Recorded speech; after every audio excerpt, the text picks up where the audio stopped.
سیدی امیر علیہ سنت کی بارگاہ میں عرض کروں گا کہ بعض لوگ جب صفا مروہ کی سعی کرتے ہیں تو صفا مروہ کی سعی کے دوران ایک دم بلند آواز سے ذکر کرتے ہیں، جس سے دیگر لوگ گھبرا جاتے ہیں، گھبراہٹ کا شکار ہو جاتے ہیں۔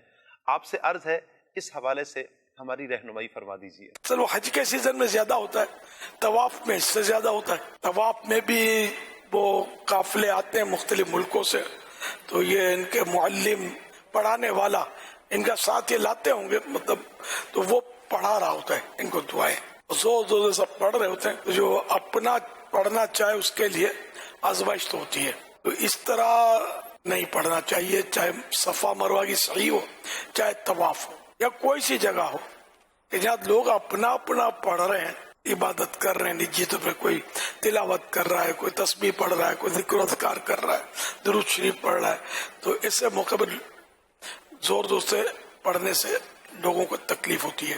یہاں تک کہ کوئی سویا ہوا ہے تب بھی زور سے نہیں پڑھ سکتے۔ جہاں بھی لوگوں کو تکلیف ہوتی ہے وہاں نہیں پڑھنا چاہیے، تو یہ زور زور سے پڑھتے ہیں، اس سے واقعی لوگوں کو تکلیف ہوتی ہے، تو ان کو ایسا نہیں کرنا چاہیے۔ دھیمی دھیمی آواز میں جسے خود سنیں، یا دو چار ساتھ میں، اور اتنی دھیمی آواز ہے کہ ان کو آواز پہنچ رہی ہے، لیکن وہ جس طرح یہ زوردار آواز میں پڑھتے ہیں نا، ایسی نہ ہو تو کسی کو تکلیف نہ ہوتی ہو۔